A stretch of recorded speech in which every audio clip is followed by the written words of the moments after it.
Hello guys, welcome back to my channel. তো চলে এসেছি আবারও একটা নতুন শর্টস নিয়ে। তো আজকে ছিল বিপত্তারিণী পুজো। তো মায়ের হয়ে আমিই গিয়েছিলাম, কারণ মা কারণবশত যেতে পারিনি।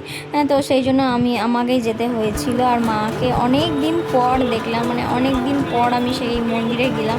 মানে আগে ছোটোবেলায় খুব যেতাম মার সঙ্গে, কিন্তু এখন আর যাওয়া হয় না।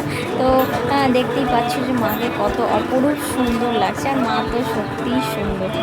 মন্দিরে পৌঁছেই দেখছি যে পুজোয় বসে গিয়েছে। তো তারপরে আমরা নিচেই দাঁড়িয়েছিলাম, প্রচুর ভিড় হয়েছিল। আর এটা নিয়ম হচ্ছে রথের পরে, যে শনি মঙ্গলবার পরে সেখানেই করতে হয়, মানে সেই দিনই করতে হয়। তারপরে দেখতেই পাচ্ছ মাকে সুন্দর করে এই যে মালাগুলো পরানো হচ্ছে, মানে দেখেই মন ভরে যাচ্ছে। আর আমি যেটা মালার দিয়েছিলাম, মানে আমি আমার মন মতো দিতে পারিনি, কারণ পাইনি। তো আমি যেটা দিয়েছিলাম একটা রজনীগন্ধা ফুলের মালা, সেইটা শিব বাবাজিকে দিয়েছে। তো সেইটার ক্লিপস আমি নিয়েছি, দেখেই যে দেখতে পাচ্ছ এই মালাটাই দিয়েছিলাম। তো আমার মন মতো হয়নি, আমি মাকে পরে আবার আমার মনের ইচ্ছে মতো খুব সুন্দর মালা দেব। তো দেখতেই পাচ্ছ যে সবই মায়ের কৃপা, মা যদি চাই সবই সম্ভব।